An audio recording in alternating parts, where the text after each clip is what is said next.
Just hours before the Super Bowl, when millions of Americans were gearing up for the biggest game of the year, a very different message broke through the noise.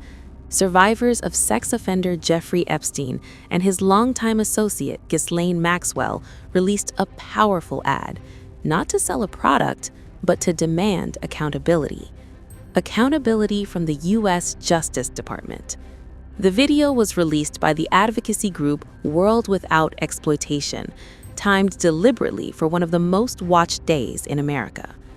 In the ad, survivors stand together, looking directly into the camera. Their voices come together in one line, quote, "After years of being kept apart, we're standing together because this girl deserves the truth." One by one, the women hold up photos of themselves as children, the age they say they were when they encountered Epstein. No music, no dramatics, just faces and silence. The message is aimed squarely at the Justice Department, and specifically Attorney General Pam Bondi. The survivors are demanding the release of all investigative materials tied to the Epstein case, as required under Congress's Epstein Files Transparency Act. The video ends with a clear call to action, quote, "Stand with us.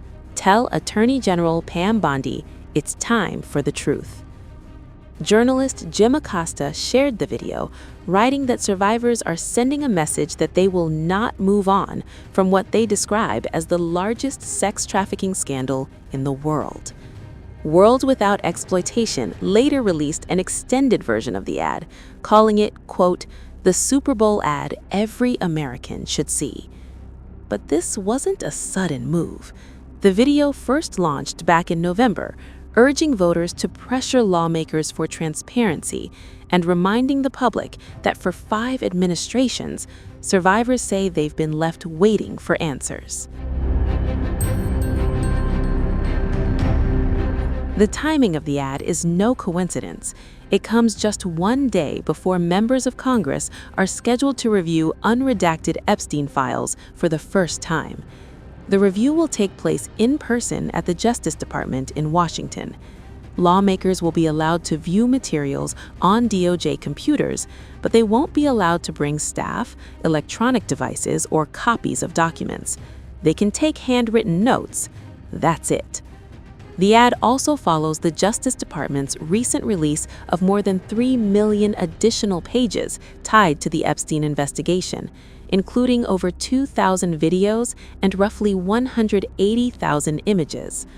According to Deputy Attorney General Todd Blanche, the material contains extensive redactions due to explicit content seized from Epstein's devices. And even then, this latest release represents only a fraction of the more than 6 million documents still held by the DOJ.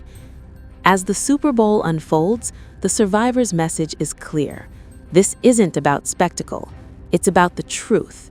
And they're done waiting.